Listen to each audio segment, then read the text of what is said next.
Amin. Silakan duduk, Bapak Ibu. Shalom. Shalom Bapak Ibu. Puji Tuhan. Mudah-mudahan hari-hari ini tidak menjadi berat bagi kita. Ya. Tadi kalau saya lihat ketika kita memuji Tuhan,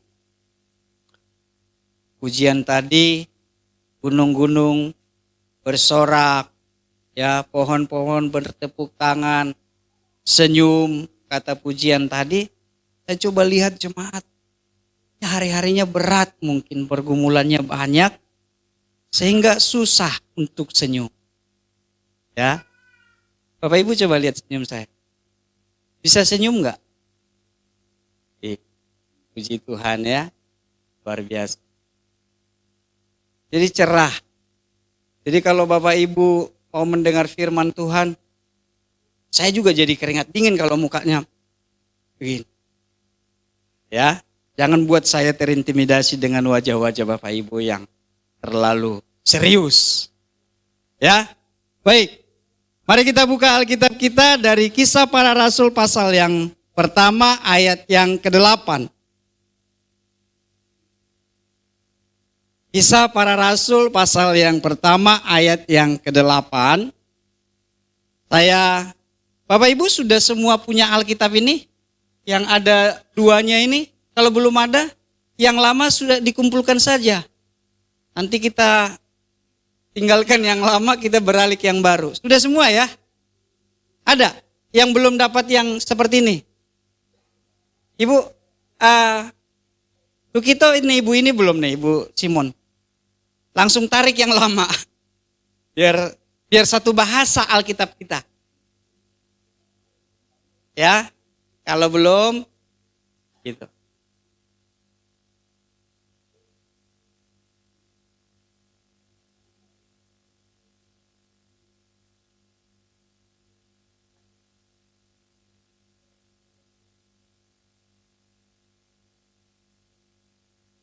Ya, baik.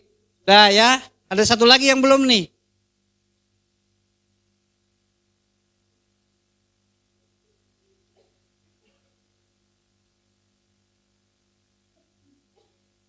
Kalau ada yang lamanya langsung tarik aja.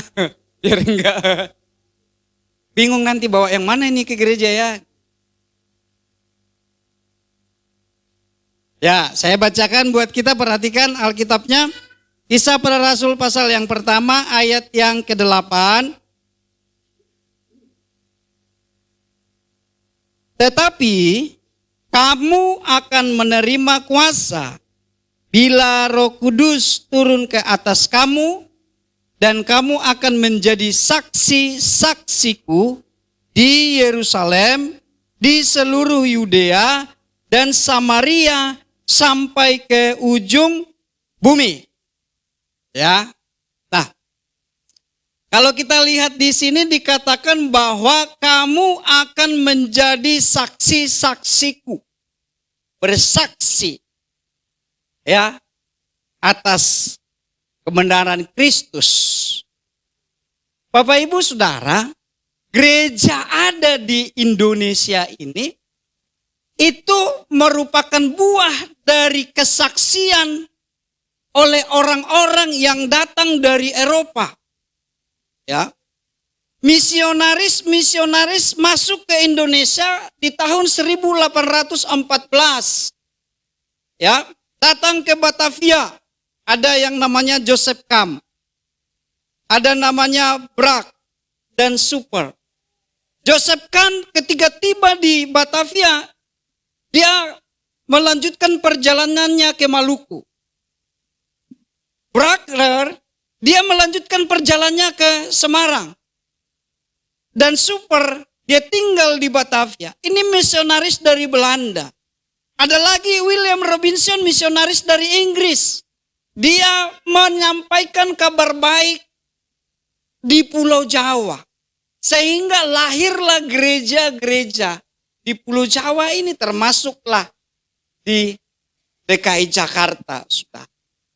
Kalau saja tidak ada orang-orang yang datang dari Eropa tadi untuk memberitakan Injil, maka tidak akan mengenal kebenaran firman Tuhanlah masyarakat Pulau Jawa atau Indonesia. Dan semangat inilah terus yang dibawakan oleh gereja-gereja tuh menjadi gereja yang misionaris untuk menyampaikan Injil Kristus. Maka ketika murid-murid dipersiapkan oleh Yesus untuk menjadi saksi, maka di dalam Matius 28 ayat 19 dikatakan, pergilah. Yesus murid-murid para rasul diperlengkapi oleh Yesus dan disuruh pergi.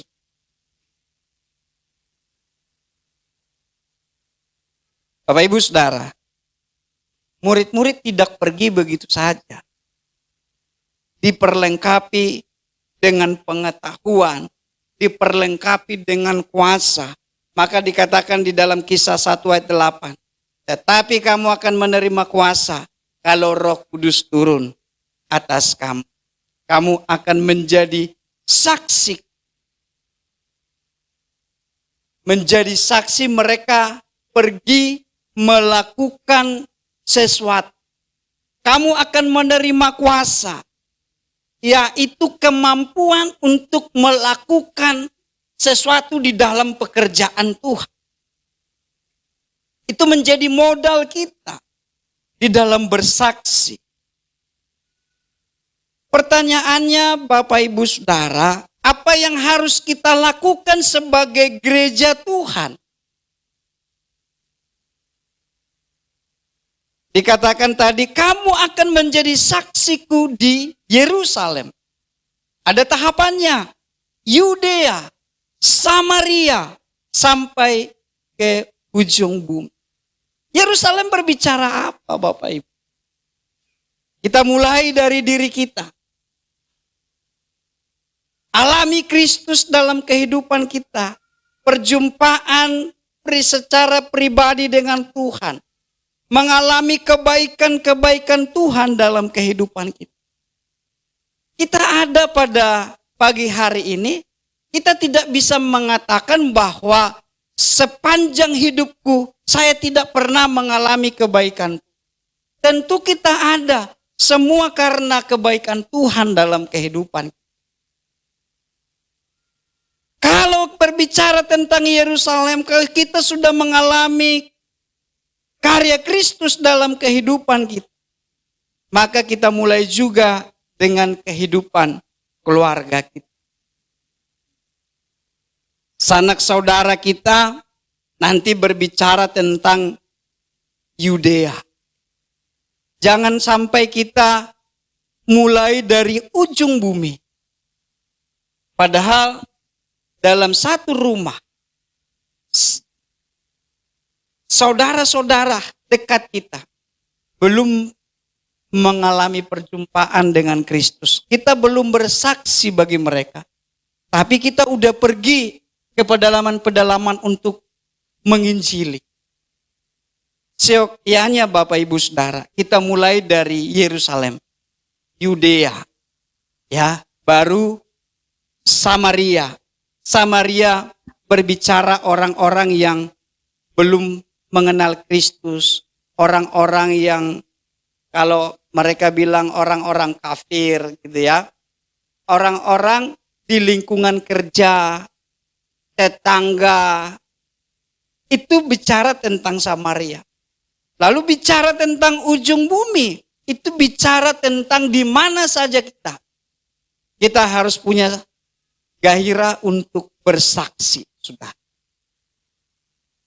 Suatu ketika ada seorang pemuda dalam ibadah seperti ini. Lagi firman seperti ini, pendetanya di depan. Gembalanya lagi menyampaikan firman Tuhan, tiba-tiba handphonenya berdering, lupa mematikan. Lupa menghilangkan suaranya. Lagi khotbah tiba-tiba bunyi, kering. Mata gembalanya tertuju kepada pemuda tadi. Para pelayan Tuhan juga melihat pemuda. Dan jemaatnya matanya juga memandang pemuda itu. Ibadah selesai. Lalu para pelayan Tuhan yang lain menghampiri dan mengatakan, lain kali handphonenya dimatikan supaya tidak mengganggu ibadah. Kita harus siap untuk datang beribadah. Perhatikan semua. Reaksi orang-orang dalam lingkungan gereja itu membuat dia merasa bersalah dengan handphone yang bunyi tadi. Teguran dari pelayan Tuhan tadi juga mengintimidasi dia sehingga dia tidak merasa nyaman, sudah. Pikirannya menjadi kacau. Dan itu menjadi terakhir dia ada di gereja itu. Dengan pikiran kacau, suatu ketika, suatu malam dia pergi ke bar. Dia menikmati memesan segelas minuman. Dia tidak sengaja, gelasnya tersenggol tangannya dan minumannya jatuh, gelasnya pecah. Dengan sigap pelayan bar itu datang mengatakan, maaf, tidak apa-apa, duduk saja, kami akan bereskan gelas yang pecah. Nanti Bapak terkena dengan pecahan gelas. Lalu manajer bar itu datang dengan mengatakan, mohon maaf atas ketidaknyamanannya, atas pelayanan kami yang kurang baik. Tenang saja, nanti akan saya ganti minuman dengan yang baru. Sejak saat itu, dia tidak pernah tidak pergi ke bar. Setiap malam dia pergi. Karena apa? Kehangatan pelayanan yang diberikan oleh pelayan bar. Itu yang dimaksud, kita harus mulai dari lingkungan kita, dari diri kita, dari keluarga kita. Bersaksi, memberikan pelayanan hangat terhadap jemaat-jemaat yang ada di samping. Bapak Ibu Saudara, Shalom. Coba lihat kiri kanannya, kasih senyumnya. Buka maskernya lah, biar kelihatan senyum.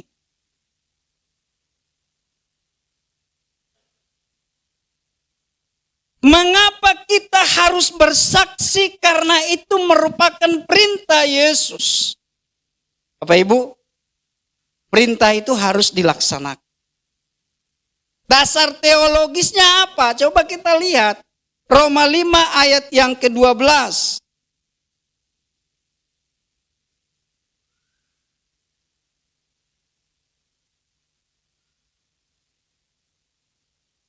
Dikatakan begini. Roma 5 ayat 12.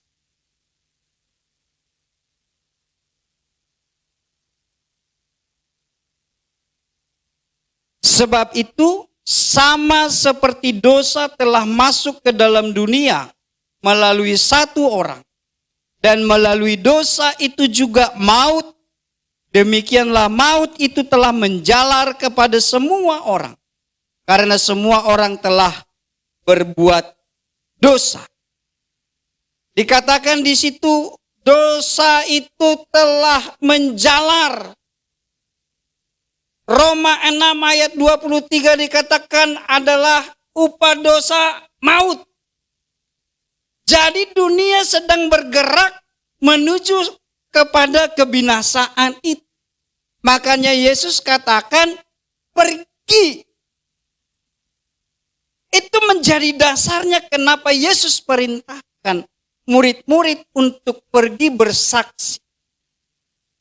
Karena ada satu pintu yang begitu besar dan itu menuju kepada kebinasaan.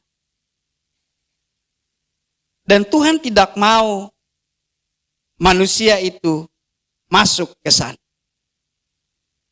Ketika dikatakan pergi, beritakan Injil bersaksi. Dan para rasul tangkap itu dan mereka pergi. 2 Petrus 3 ayat 9 dikatakan begini. Pesan ini diambil oleh Petrus dan dia katakan di dalam 2 Petrus 3 ayat yang ke-9. Tuhan tidak lambat menepati janjinya sekalipun ada orang menganggapnya sebagai kelambatan. Tetapi ia sabar terhadap kamu. Karena apa saudara? Kita baca sama-sama. 1, 2, 3. Karena ia menghendaki supaya jangan ada yang binasa. Melainkan supaya semua orang berbalik dan bertobat. Yesus tidak mau ada yang binasa di dalam dosanya. Makanya pergi. Sampaikan kabar keselamatan itu terhadap semua orang. Karena kalau kita tidak pergi, Yehezkiel 33 ayat 8 berkata, ada orang yang berbuat dosa. Lalu kamu tidak menegurnya, tidak menasihatinya, sehingga dia mati di dalam dosanya. Maka nyawanya saya tuntut kepadamu. Karena kau tidak pergi menegur, menasihat, menyampaikan kebenaran terhadap orang.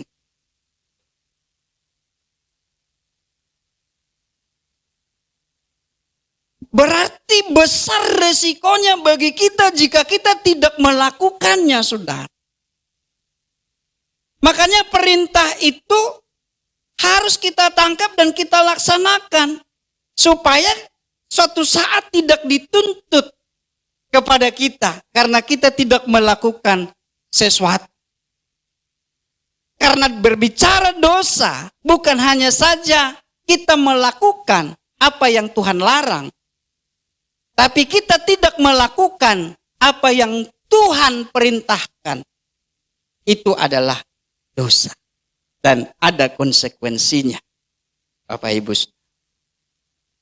Jadi kita harus lakukan sesuatu terhadap perintah itu. Jadi mengapa kita harus bersaksi? Karena itu perintah Kristus, perintah Tuhan. Kalau kita tidak lakukan, maka akan dituntut pertanggungjawaban terhadap kita. Karena kita tidak melakukan. Kenapa kita harus pergi memberitakan Injil? Karena dunia sedang bergerak terhadap kebinasaan. Dan Tuhan tidak mau ada yang binasa, melainkan selamat. Masih ingatkah perumpamaan domba yang hilang? Ada 99 domba yang tinggal dan satu hilang. Dia tinggalkan yang 99 dan pergi mencari yang satu. Itulah menjelaskan apa yang disampaikan dalam 2 Petrus ayat 3. 2 Petrus 3 ayat 9 tadi. Satu pun Tuhan tidak mau ada yang binasa. Oleh sebab itu tugas siapa Bapak Ibu? Tugas siapa? Tugas saya? Tugas gembala? Para pelayan Tuhan? Tidak ada disampaikan di situ. Tapi semua orang yang telah menerima Kristus sebagai juru selamatnya berarti punya kewajiban untuk bersaksi. Mengapa kita harus bersaksi? Saya katakan tadi bahwa dunia sedang bergerak terhadap kebinasaan. Berarti ada peperangan di sana, saudara. Efesus 6 ayat 12. Karena perjuangan kita bukanlah melawan darah dan daging, tetapi melawan pemerintah-pemerintah, melawan penguasa-penguasa, melawan penghulu-penghulu dunia yang gelap ini, dan roh-roh jahat di udara. Dunia yang gelap. Itulah sebabnya Paulus ibaratkan kita sebagai seorang prajurit Ya. 2 Timotius 2 ayat 2-3 coba kita lihat. 2 Timotius pasal yang kedua, ayat yang kedua dan 3. Saya bacakan buat kita.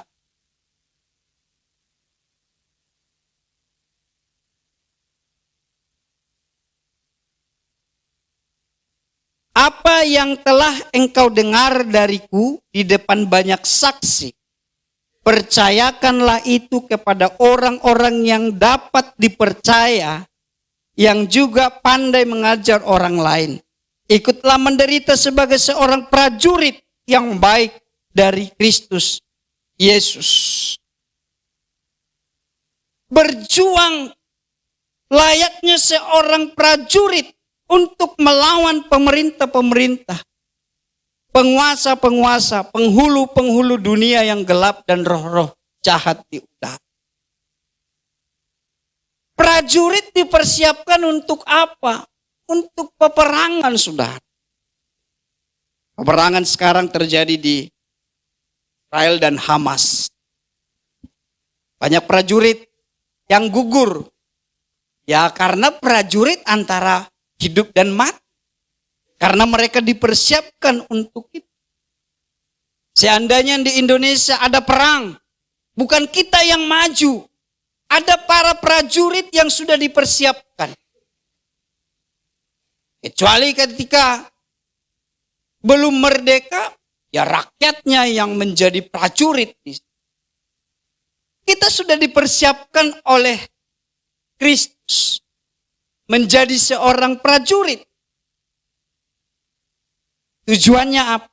Dikatakan tadi, ada penguasa-penguasa, pemerintah-pemerintah, penghulu-penghulu dunia gelap yang ingin menghancurkan anak-anak Tuhan, yang ingin membawa anak-anak Tuhan menuju pintu kebinasaan tadi. Masih ingatkah ketika Yesus dicobai di padang gurun oleh iblis? Berhasilkah iblis mencobainya? Tidak berhasil. Berhentikah iblis sampai di situ? Lukas 4 ayat 13 dikatakan begini, saudara. Kita lihat Lukas 4 ayat yang ke-13. Apa selanjutnya yang akan iblis lakukan ketika dia tidak berhasil mencobai membawa Yesus menjadi pengikutnya? Di ayat yang ke-13 dikatakan begini. Sesudah iblis mengakhiri semua pencobaan itu, ia meninggalkan dia. Apa seterusnya? Sampai tiba saat yang baik. Sampai tiba saat yang baik. Ini bukan berbicara pasif, saudara. Bukan berbicara sampai tiba waktu yang baik, dia tidak menunggu melihat. Begini. Menunggu waktu yang baik itu aktif. 1 Petrus 5 ayat 8 dikatakan apa? Berjaga-jagalah. Sebab si iblis berjalan berkeliling seperti singa yang mengaum-aum. Yang mencari orang yang dapat ditelan. Ini yang saya katakan tadi di dalam Lukas 4 ayat 13. Dia menunggu waktu yang baik sampai tiba saat yang baik.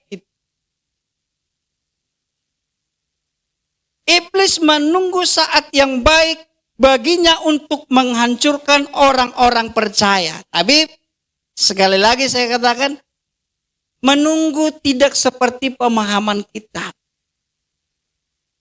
Tapi menunggu itu dia berjalan berkeliling. Melihat, mencari. Ya, siapa yang bisa dia ambil alih kehidupan. supaya manusia itu tidak lagi berpusat kepada Kristus. Berpusat terhadap dirinya. Itu adalah kesenangan daripada si iblis tadi. Siasat yang iblis lakukan. Jadi saat yang baik bagi iblis itu pada saat kapan? Ketika kita sudah mulai jenuh dengan kehidupan kita. Maka muncullah iblis melalui pikiran negatif dalam diri kita. Maka itulah sebabnya banyak orang yang bunuh diri. Karena sudah capek dengan realita. Diseranglah pikirannya, dimasukkanlah hawa-hawa yang negatif terhadap pikirannya.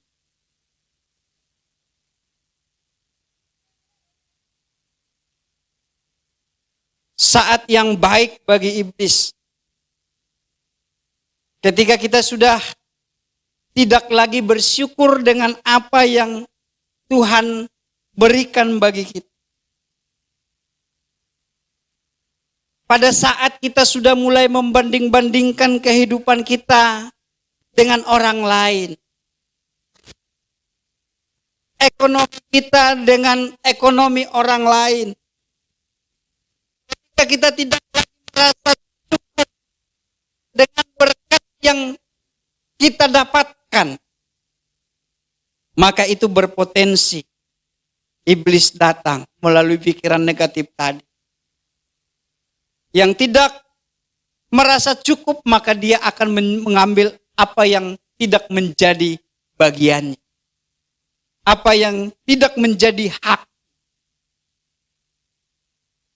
Maka dia akan mencuri, maka dia akan menipu, maka dia akan korupsi dan lain sebagainya. Hati-hati dengan keadaan yang seperti pikiran kita. Maka itu menjadi makanan yang empuk bagi iblis yang berjalan berkeliling seperti singa yang mengaum siap menelan. Bapak Ibu, kalau makan itu ambil makanan langsung telankah atau dikunyah? Kunyah ya. Enggak langsung telan-telan. Yang enggak punya gigi aja Bapak Ibu. Dia karena memang dasarnya manusia itu harus ngunyah, dia tetap kunyah. Padahal enggak ada gigi. Kalau kita masih ada gigi ya dikunyah. Bapak Ibu tahu singa ya? Pernah lihat singa?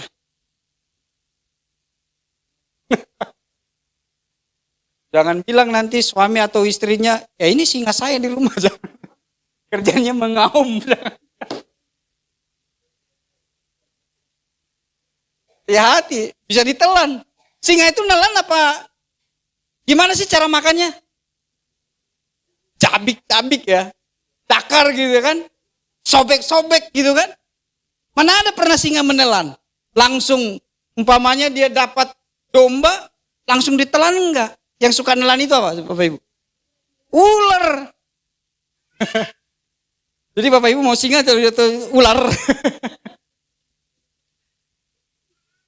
Ular itu tidak pernah makan dulu sepotong. Dia langsung telan kan semua masuk. Udah diam dia. Sampai habis di dalam. Tapi di sini anehnya dikatakan apa? Singa yang siap menelan. Jadi saya mau ngajak Bapak Ibu berpikir bahwa keadaan itu kalau kita kasih kesempatan kepada iblis, selesai sudah kita. Tidak ada ampun. Jadi jangan pernah buka peluang untuk iblis itu bekerja di dalam pikiran. Ya Bapak Ibu. Ditelannya kita. Selesai. Kalau sudah sempat kita jatuh, naiknya susah itu. Rugi semua. Menunggu waktu yang baik, dia berjalan berkeliling. Siapa yang bisa dia hantam? Oleh sebab itu, Bapak Ibu Saudara, apa yang harus kita lakukan? Filipi 4 ayat yang ke-6 coba kita lihat.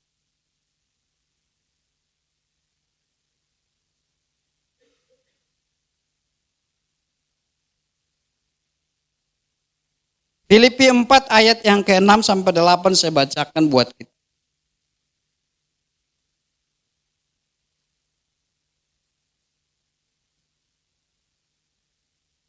Janganlah khawatir tentang apapun juga. Bapak Ibu, kekhawatiran itu pikiran yang dipermainkan. Janganlah khawatir tentang apapun juga. Tetapi nyatakanlah dalam segala hal keinginanmu kepada Allah dalam doa dan permohonan dengan ucapan syukur. Dalam doa, permohonan dengan ucapan syukur. Damai sejahtera Allah yang melampaui segala akal akan memelihara hati dan pikiranmu dalam Kristus Yesus. Perhatikan Bapak Ibu. Dikatakan bahwa doa dan ucapan syukur yang selalu kita lakukan, yang selalu kita naikkan, maka damai sejahtera akan mendatangkan damai sejahtera Allah untuk menjaga pikiran, hati kita tetap berfokus kepada Tuhan. Akhirnya, saudara-saudara, semua yang benar, semua yang mulia, semua yang adil, semua yang suci, semua yang manis, semua yang sedap didengar, semua yang disebut kebajikan dan patut dipuji, pikirkanlah semuanya itu. Pikirkanlah, katalah menunjukkan sesuatu yang terus-menerus kita lakukan tanpa ada akhirnya. Maka tidak ada celah si iblis memasukkan pikiran-pikiran negatif itu. Sekalipun keadaan tidak seperti yang kita harapkan. Kalau kita tetap di dalam doa dan ucapan syukur, Tuhan akan pelihara hati dan pikiran kita. Damai sejahteranya akan memenuhi pikiran kita. Sehingga yang keluar adalah yang positif. Apa yang harus kita lakukan di dalam peperangan untuk menginjili, bersaksi tadi? Efesus 6 ayat 13 dikatakan seperti ini.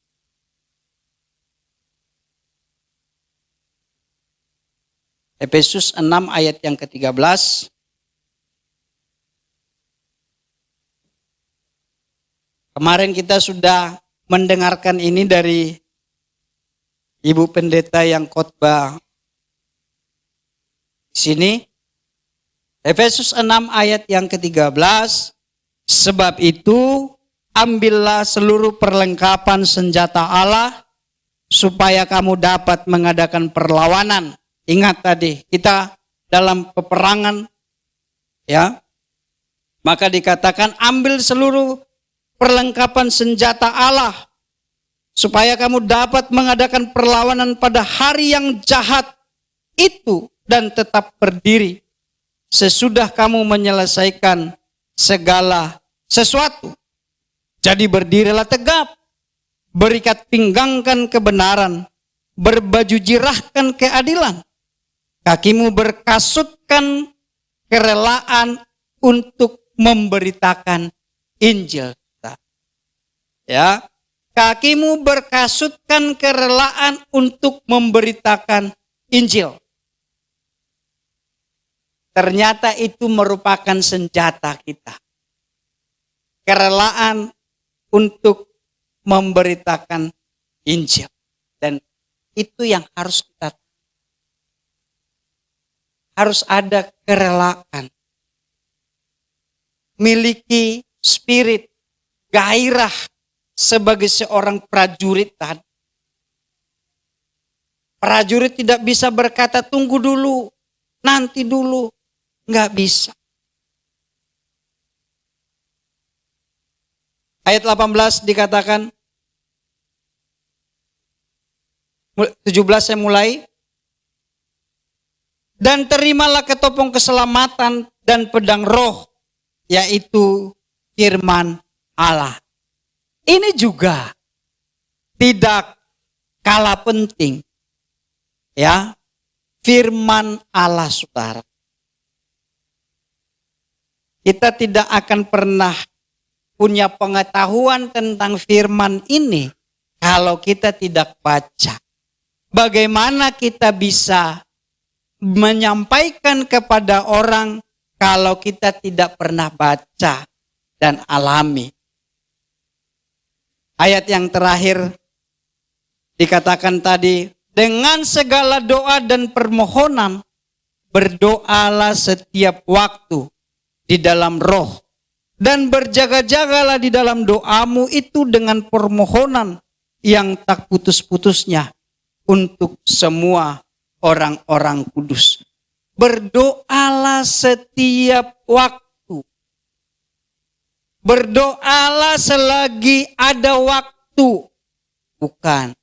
Berdoalah selagi kamu tidak sibuk. Nah, setiap waktu. Sesuatu yang terus-menerus kita lakukan. Bukan berdasarkan mood, bukan berdasarkan suasana hati. Ya. Ayat terakhir, 2 Korintus 10. 2 Korintus 10 ayat 3, saya mulai.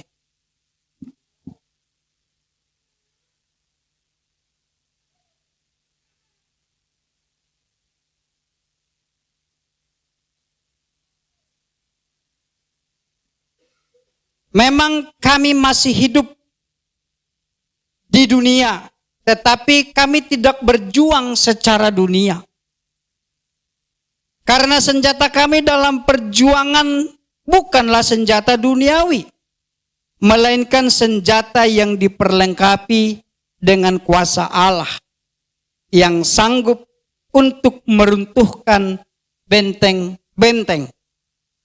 Kami mematahkan setiap siasat orang dan merubuhkan setiap kubu yang dibangun oleh keangkuhan manusia untuk menentang pengenalan akan Allah. Kami menawan segala pikiran dan menaklukkannya kepada Kristus. Jadi dikatakan di sini bahwa senjata kita adalah kuasa Allah. Makanya di Kisah Para Rasul ayat 8 itu tadi dikatakan kamu akan menerima kuasa. Itulah menjadi bekal, senjata di dalam bersaksi, di dalam peperangan. Karena ada banyak kuasa yang menghambat orang mengenal kebenaran. Kenapa? Karena 2 Korintus sampai ayat 3 dikatakan bahwa mata mereka, hati mereka sudah dibutakan oleh ilah zaman. Berarti itu pekerjaan iblis yang menghambat orang untuk mengenal kebenaran. Maka kita harus patahkan sebagaimana dikatakan di dalam 2 Korintus 10 tadi. Tapi kita harus pakai senjata yang tidak sifatnya duniawi, tapi sifatnya ilahi, yaitu kuasa roh Allah. Bapak Ibu Saudara, jadilah sebagai pribadi-pribadi yang bersaksi untuk memenangkan jiwa bagi kemuliaan Tuhan. Dengan terus menaikkan doa, permohonan, ucapan syukurmu, sehingga engkau dipenuhi dengan kuasa yang daripada Tuhan, yang akan memampukan kita untuk melakukan apa yang menjadi perintahnya, yaitu memenangkan jiwa bagi kemuliaan. Tuhan Yesus memberkati. Kita berdoa.